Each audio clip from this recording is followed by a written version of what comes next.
আসসালামু আলাইকুম ও রহমতুল্লাহি ওবরাকাতু। বাংলাদেশ স্বতন্ত্র ইবতেদায়ী মাদ্রাসার সকল শিক্ষক শিক্ষিকা বৃন্দদেরকে বলা হচ্ছে যে আপনারা আপনাদের নিজ নিজ শিক্ষা প্রতিষ্ঠানগুলো সচল রাখুন এবং নিয়মিত ক্লাস করান। আপনারা কেউ অস্থির হবেন না, কারণ বাংলাদেশ সরকার বর্তমান আমাদের দিকে সুনজর দিচ্ছে। অবশ্যই আমাদের শিক্ষা প্রতিষ্ঠানগুলো অতি শীঘ্রই জাতীয়করণ হবে ইনশাআল্লাহ।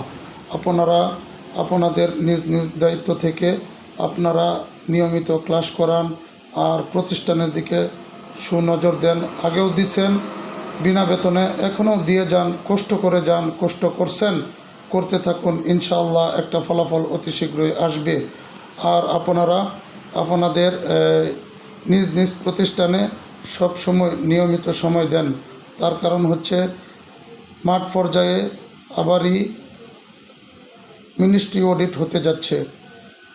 এই মিনিস্ট্রি অডিট যেন সকল প্রতিষ্ঠানে যেখানেই যাবে ওনারা যেন নিয়মিত তাদের নিয়ম অনুসারে আপনাদের প্রতিষ্ঠানের মধ্যে অডিট করার সময় সকল কাগজপত্র যেন আপডেট পায়।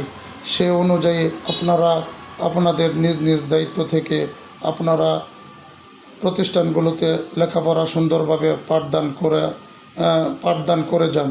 ইনশাআল্লাহ একটা ফলাফল আসবে।